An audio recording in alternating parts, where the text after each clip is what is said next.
All right. So, hi, everyone. I'm Jobany Bedoya, and my pronouns are he, him. I identify as a Colombian American male. Please do not call me Pablo Escobar.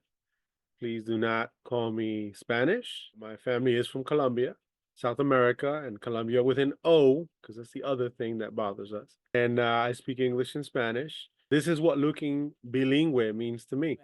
So Awesome. let's start off. Tell me Yeah. about your kids. Yeah, so I have three kids. My oldest is Melanie. She's a freshman at E-Town College, and she's actually my niece that my wife and I raised since she was 4.5. And then I have Lucas, who's 16, sophomore in high school, and Marcus, who's in the sixth grade.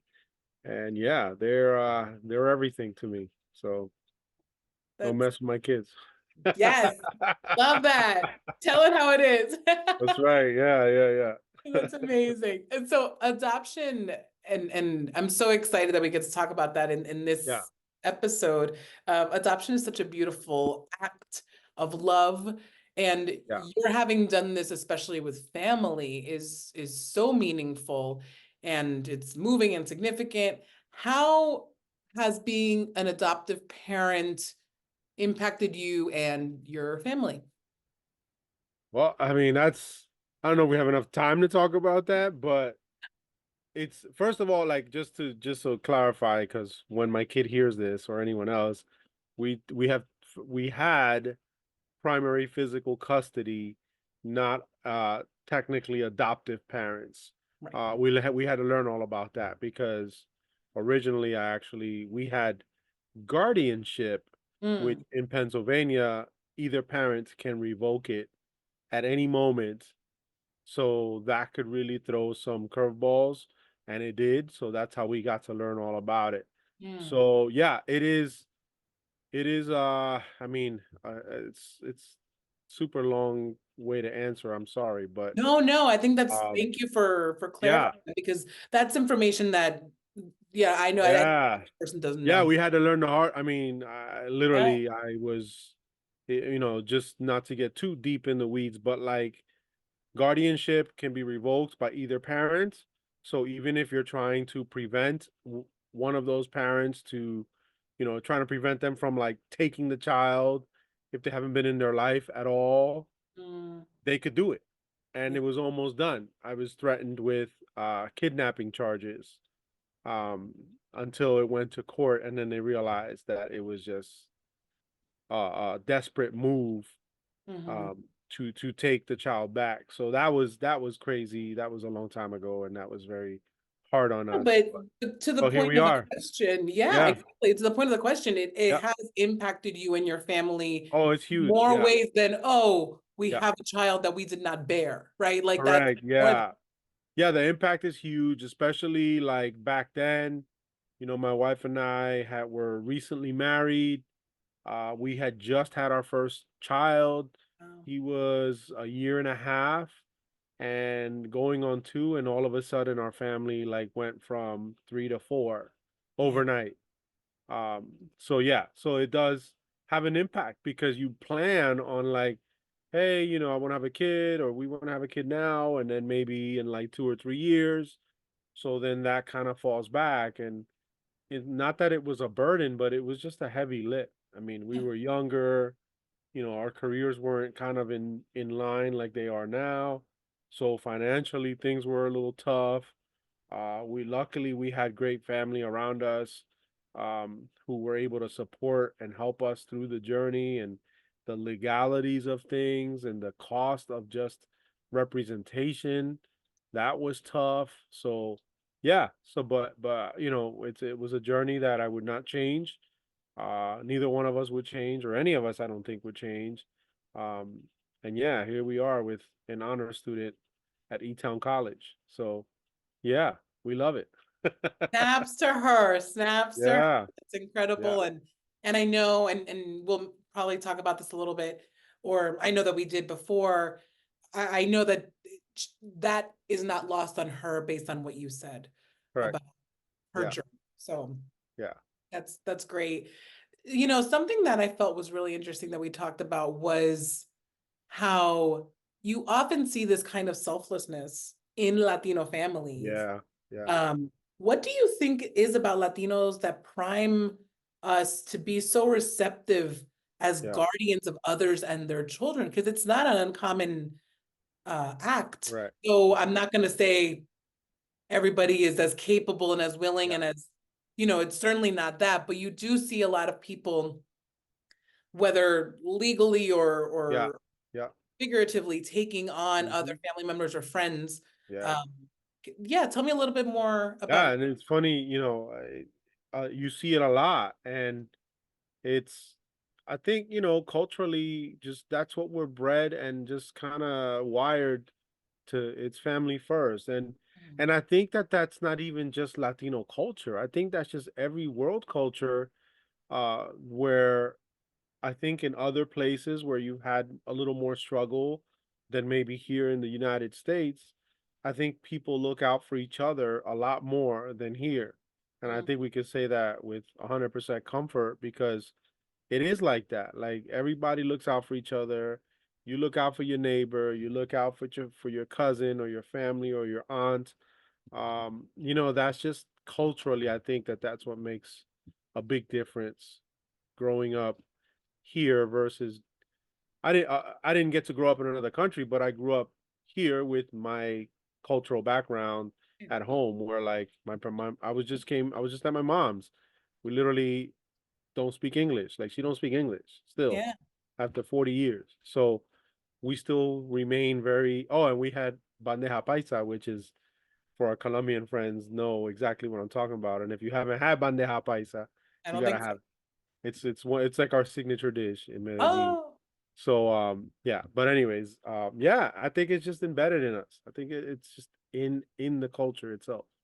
yeah, I really like what you're saying about like these world cultures and how that tends to happen. You had mentioned also before that like some cultures in this case are trying to catch up generationally, Yeah. especially here in the States. Can you tell me a little bit more about that? Yeah, I mean it's like many of us, we're either first or second generation Latino Americans and just and anywhere. You fill in the blank American, right? Like Mhm. African American, European American, whatever it is. Um so we're brought up with different mindset, with different, like I said, that culture again. Mhm. The upbringing is very different. When you look back, 50 years ago when my mom was growing up in Colombia, like it was very different. And it was considered a third world country back then. Mhm. You had civil war, you had literally no internet, no entertainment to keep you kind of like plugged in like we are now. And then to It didn't immigrate exist. here and Yeah. have a completely different circumstance, and then have Yep. uh, Yeah.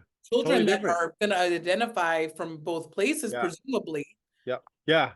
It's that, age old identity crisis we suffer when we're first generation here. Yeah. Um, but that's just part of the journey, I think, that makes us who we are. Yeah. And catching up with other Yeah. people that have been here for potentially generations and generations. Correct. Yep. And you would appreciate this interview because I think you'd really enjoy her as a person. But in season one, Selena, she's in Lancaster.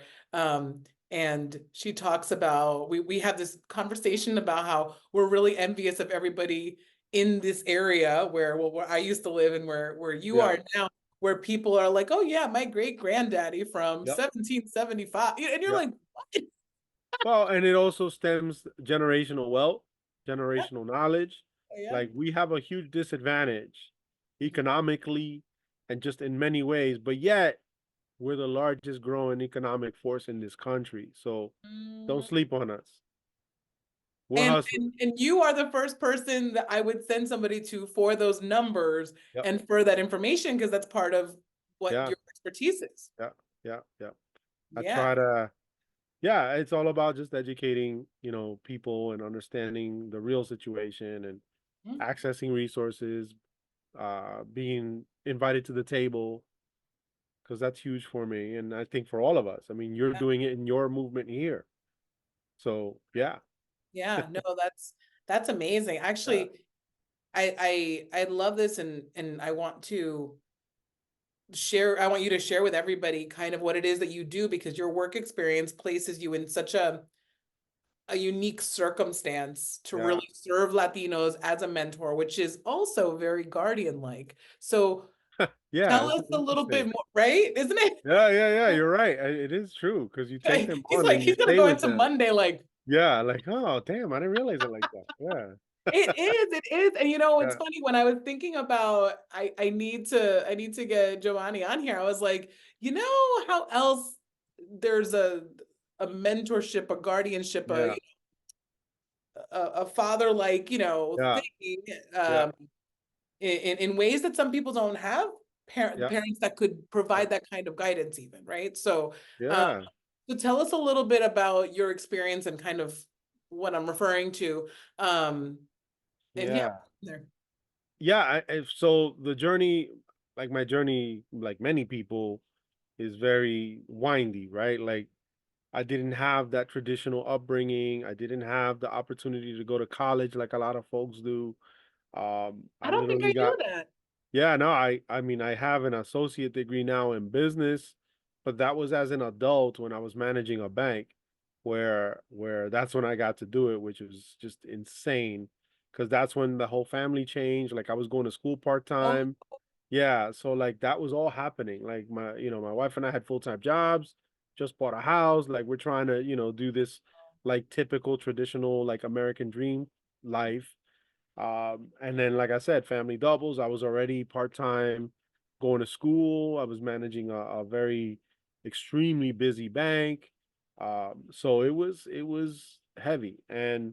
But my journey again, like I got out of high school, I didn't know what to do. Um, I always had these like hobbies and these passions, and I was like, I don't know what to do. I'm gonna go work at a warehouse, and not to downplay that, but that's just not what I wanted to do. Like I'm like, wait a minute, my family came to this country so that myself and my younger brother and sister had an opportunity to like rise from that. And here I am sanding cabinets with my dad at the warehouse he was working at. And I'm going like, how am I going to progress doing that? That's not what I envisioned. mm-hmm. So, and again, college just wasn't an option. It wasn't even embedded as a child. Like, oh, you're gonna go to college. Like that just wasn't a conversation. It was tough. My mom had a third grade education level. She raised 13 other kids. Wow. She's the oldest of all of the kids. My dad, same thing. He got to go to until eighth grade. But then his parents passed and he was like the man of the house and in eighth grade. So, those dynamics change lots of mentality and lots of thinking. So for me, it was like, oh, college could be cool, I guess, but I didn't really have the grades to get serious about it. So I just started my hustle and I opened up a barber shop when I was 20 years old. So that was literally my first legit business. I took one of my hobbies and something that I enjoyed, and I opened the first minority owned barber shop in the little town where we lived in Lancaster County, because that didn't exist either. I mean, minority entrepreneurs in 2001, that just didn't exist. Mm-hmm. Not in that area in New Holland, Pennsylvania, if you know where that is, if anyone knows where that is, look it up. You'll see what I mean. Um, yeah, that was crazy. And I thought I was the first minority owned business ever in New Holland. I found out there was one more before Mm. me about 10 years back, and it was actually a Colombian family who I Hey, know well. And because New Holland was like a Colombian little mini hub interesting. where people emigrated to because of the Tyson Foods and like Wow. and all the different factories New Holland had. But yeah, they had like a little bike shop. So I Hmm. know I kind of digress and go many ways, but I started my first business, did not know how to run a business, didn't have that education. I made all the mistakes that you tell business owners or entrepreneurs to be. Everything you tell them not to do, I did it. So that's why when I talk to people, it's very real, it's very honest. It's very like, hey, do you know where you're going to eat your next meal from if you can't even afford to pay your rent? Or do you know that if you get into credit card debt, like that's just gonna absolutely kill you at 23% interest rate when it like doubles every month? Like it's insane. Those were my experiences. So at that point early on, I thought, okay, well, I can run the business. I was making good money, doing really well, had a busy book, lots of clients, but it was that financial burden that I was carrying, that credit card debt, the maintenance, just all those things you don't account for. Yeah. So I was like, I got to learn how to run a business the right way. So let me get into some kind of retail where I can have opportunities and get into management and just shadow people. So I did. I got into retail management, and then I did that for a few years and got into like assistant manager and then store manager, stuff like that. And then eventually, a bank recruited me to work for them, and that's kind of how it started. Just boosting my career is I started at one of the local banks, and I started growing pretty rapidly. I was doing very well because naturally, I think as a culture, we're just like hustlers. Like we work hard and we want to hit our goals and metrics. Like now, those are the key words now you in corporate America, like well, all your KPIs. But all of that stuff was already happening. We just didn't know that's what it was. Yeah. I was just hustling. They're like, hey, you need to get, 10 new accounts this month. And then after you hit 10, you're going to hit your bonus. And you're going like, wait a minute, I can hit bonus if I just get 10 new accounts. Well, let's do it. So that helped me grow within my career. And banking is one of those careers or paths that just really opens up a lot of doors for people because you get a lot of corporate training. So I was able to get a ton of corporate training, customer service, client management, and then the financial side of things. And you learn the technical stuff. And Mm. now you're talking with, commercial bankers or lenders and all these big ballers that you didn't even ever think you would be talking with. And it was all because of the growth within these banks. So long story short, I was in banking for a long time, then eventually managed a branch, and then that led me to Reading where we met, Yeah. and they shut down one of the sites because then I did some underwriting.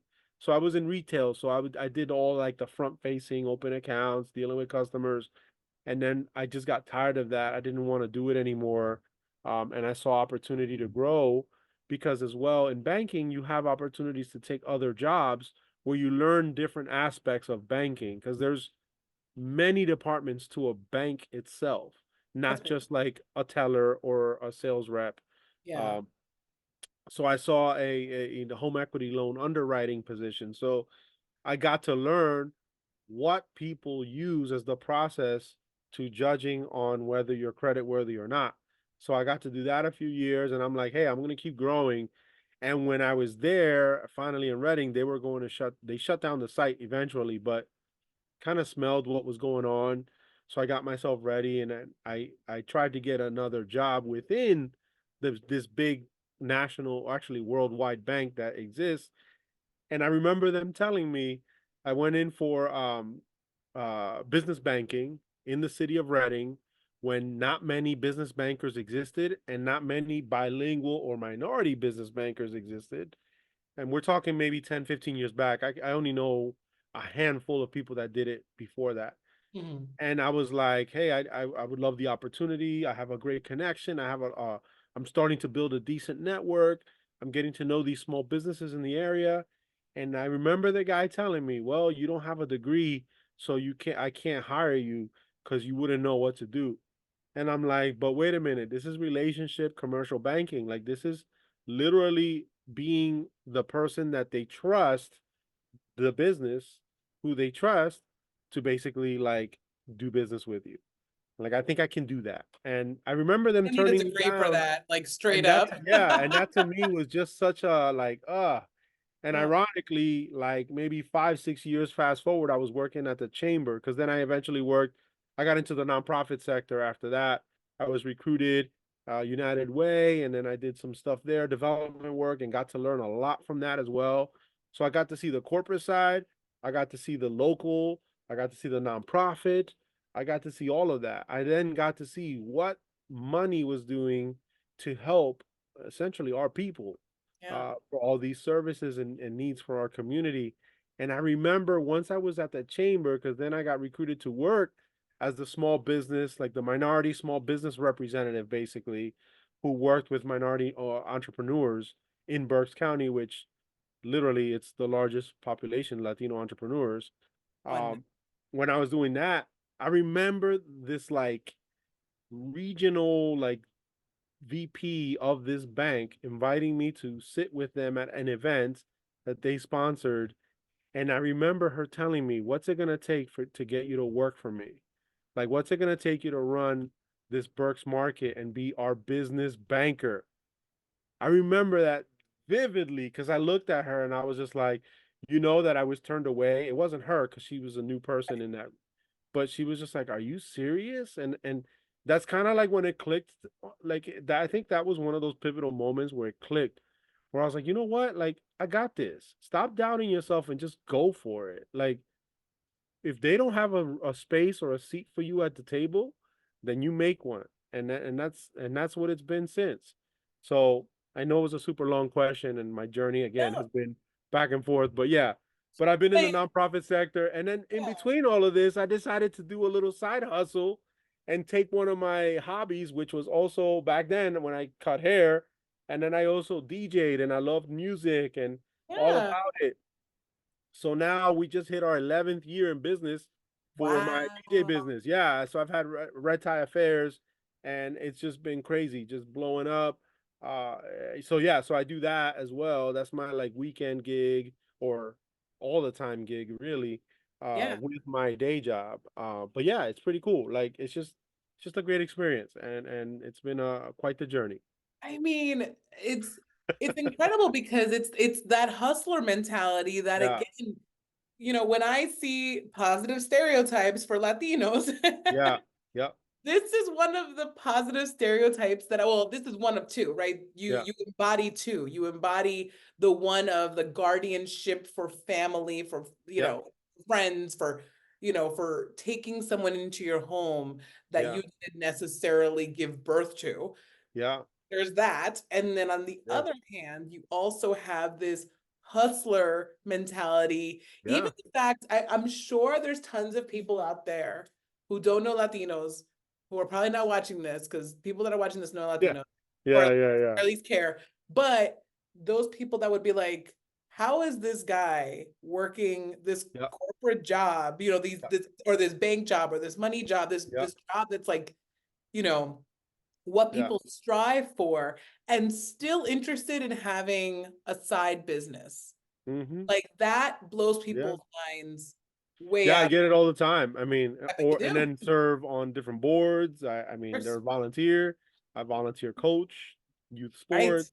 Like we're involved in a lot of stuff just in Yeah. general. And I'm not the only one.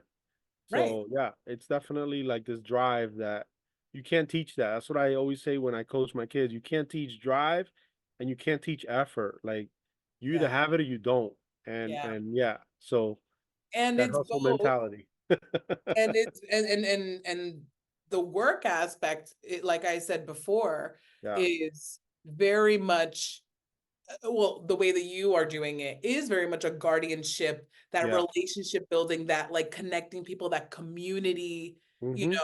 Yeah. minority businesses, Yeah. counseling, Yeah. advising, like kind of all that, Yeah. which you do not need a college degree for. You can't teach that. Yeah. And here's the thing, like I know a ton of college graduates and like, the some people come to me first and Yeah. it's that connection. It's, I mean, literally a And major, one trust. of the And trust. largest Yeah. insurance companies in Pennsylvania. I'm Mhm. not gonna name it just to I probably confidential purposes, but like the way they described me the other day, they did an introduction email to their entire marketing group for Pennsylvania, and they're like, "Hey, this dude is like the person to talk to. Like, he'll connect you, but he also has the background and understanding, and will get you all the resources you need." And then I met with them, and it was like, "Where do we sign the contract?" Like, Yeah. it was awesome, and Yeah. you know, I wouldn't have traditionally had these opportunities because I'm not a college graduate with your traditional career path. Mhm. It's very like hustle mentality, survival. That's Yeah. what I Yeah. always tell people, like the Latino culture. That's why you have so many entrepreneurs that are minority. It's a Yes. survival tactic. Like, if you can't find a job, well, damn, we make some good whatever, or we do this really well, or we do that really well, which is also a fault. Like, it's also a downfall for the same thing. We then go and just jump right in it, like I did when I jumped into a barber shop, right? Like, I had no idea what I was doing. I And can it's cut funny though, hair. you're right. There is that duality where Yeah. it's kind of like you could also It's find all the time. Like, that's literally the first conversation I have. I just met with a client 2 weeks ago. She wants to open up a beauty supply in the area for culture, wigs and this and that, and all these things that don't really. There are a few, but not many, and not minority owned. Um, and it was kind of like, don't just jump right into this. Like, do not do that. Take tiny little bites at a time and work your way into it. Work in the industry. Go find a part-time job at one of these local places and see how they do it. And then eventually you learn and you go from there and you do it on your own. the So, yeah. guardianship. Yeah. And I'm gonna loop that back in. I'm Yeah, gonna no, loop that it's back in. it's funny you say all that because like yeah, like I have a friend that's on we're on the Latino Affairs Commission Yeah. for the governor's office in Pennsylvania, um, and she's much younger than I am, and I hope she sees this. So shout to her. She calls me uncle, because I'm like probably 15, 20 years older than her, and she's just like she's that spark that I remember I had Mhm. 15 years ago, or when I'm about to hit 43. But Hey. yeah, like with her, like she's on the beginning side of that, Yeah. and I'm always like trying to like motivate and coach and just kind of bring her under the wing, because I've seen people just not do that. I didn't have that. I Yeah. didn't have that. Now people are doing it. Like, now I have a group of mentors. I mean, I literally had I golfed today with one of my mentors. Mhm. But like, I remember as a young kid, no one would do that. And let's be real, some of our people get very greedy. They don't Mm. always want to help. Like, you're highlighting the really nice things that we do. Let's talk about that dark side where there are people who don't want you to grow because they want to remain the top Latino or the top minority. Oh, that's right. Let's You be you real. did bring this up when we talked last time, and it's very Yeah. true. You know, Yeah. you'll appreciate this. I didn't mention this when we spoke before, but you made Hmm. me think about it later when I was reflecting upon our Yeah. conversation about how I also see that specifically with women minorities. Oh, yeah. Yeah. Sometimes, and I was trying to explain this to one of my mentors who is an African American man, so like Yeah. he got it, but Yeah. I was like sometimes I walk into a room, and I'm being literal about walking Yeah. into a room, and there could be like another person who has something similar to me or something that we connect, women, minority, like Yeah. whatever, and it's suddenly like, and I'm like, oh no, not Yeah. the no. Yeah. And it's funny because he said his wife, who was also African American, he was like, oh yeah, and he had a very specific name for Yeah. it. And I think it was like women of color, like mutual Yeah. hate. And I was like, yeah, what is that? Like, I don't know what that is. And I sometimes don't get it. unfortunately I you don't have get the it. dark I side. see it all the time. I mean, and even Yeah, with like my DJ business, yeah. like, oh my God, it's usually minority men. Uh Mm, and it's like, yo, the hate on each other instead of working together and like, let's grow together. That mm, mentality doesn't exist. And it's just crazy. Like, I was meeting with a client, a former client, when I was back at the chamber, and she owns a local business, mm. and she was like, hey, I was invited to the table, and she named three people that invited her, and they're all on like close to retirement age at this point, Okay. and they're all super successful women. And they're like, she was like, man, it felt so good to sit with people who get what I get or understand the stress that I'm going through Yeah. as a female owner of a business, and a multi-million dollar business. I'm not talking about a little hair salon. I'm talking Mhm. about major corporate style business for our area. And they welcomed her, they invited her, they talked about personal stuff, and now she has three new mentors who are like super successful women, but Mhm. guess what? They're not Latinos. So I was gonna ask you that. Yeah. that's the thing. They're Anglo, and they do not. They So don't there's those say, things they don't get, but unfortunately yeah, she hasn't quite found those people that do correct, get those. Well, you know what? correct. You'll appreciate this. I refer to when I envision people I go to for advice. Yeah, I think we always have those people that are our go-tos. And then, some people yep, can fall off, some yep, people can come on. yep. So I call it my life board. So I Yeah, envision, because I'm a nonprofit person. So I envision, you know, people sitting around the table, or, depending on who they are, sometimes somebody might be sitting on like a bean bag, or yeah. somebody like somebody's on a swing. It depends. It's very creative. But they're sitting on different places, and Or it's under gaming chair. yeah, or a gaming chair. You know what? It could be. It could be. And like that. And basically I'm just kind of like, okay, so who do I go to for this, for that, for that? Now I have a plethora of people Yeah, yep, here of all different yep. backgrounds. Same Um, here. predominantly women and predominantly Mhm, like of color and mhm. Latina. But Yeah, um, but it's funny because I'm just kind of like, well, that's okay, because maybe those three women for your person can be part of that board, yeah, and they yeah, can address these specific issues that she's looking at, yeah, presumably business, and then she yeah, might have others that can approach maybe that more cultural aspect, because it's hard to find in one person, and also it's unfair to put that yeah, pressure on one person, but it's hard yeah. to find that one person who could be all of the things, all Agree. Yeah, I unicorn qualities. agree 100%. I have a handful of people that I go to for certain things, just like you said. Unfortunately, I don't have a lot of Latino kind of role models Mm, because I'm at that point where like I'm not quite a beginner in my career, but I'm not like at the end yet. yeah.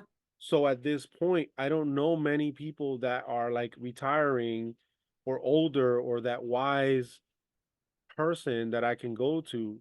There Hmm. are a few. There's two men in my life that I can go to who are, like I said, are professional Latino males who are like who get it, who've been through Yeah. my journey, who did it a little sooner than I did. Hmm. But that's about it. Like there's not really a lot of people, and I have a mix.